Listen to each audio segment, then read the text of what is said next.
Hello mga idol, atong video karon is about sa pagbuhat og insect traps or insect attractants kay ang atong pananom gihamag na o salanta na sa mga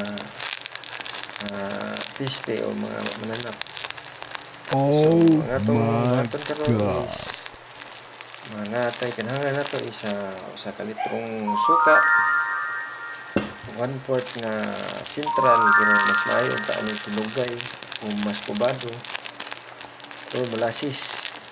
So wala man kay ulan man kailangan na nato kanila sa akong gigamit o straw paghigot nato o empty bottles mo ni siya atong sudlan sa atong finished product nga insect attractants.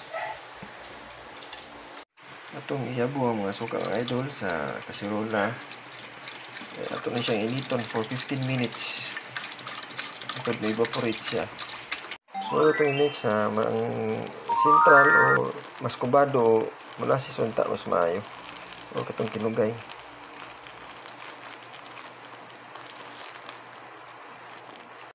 Mga idol, sunod na itong bato na ito siyang i-mix. Mga idol, ito siyang itakang na itong initon for 15 minutes. Ano siya idol? Yeah. Itong takban. Well, nagbuhat ta mga idol sa atong init. Ato sa siyang nagbuhat ta bintana sa atong empty bottles para ato moagi ang mga insects or mga mananap piste nga i-trap nato.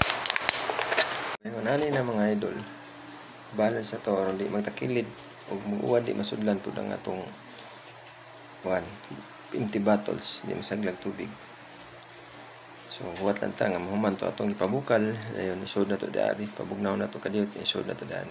So guys, may pagka-sticky na siya.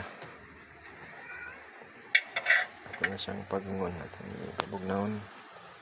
15 minutes naman kay isod na siya o 6:55, so 7:05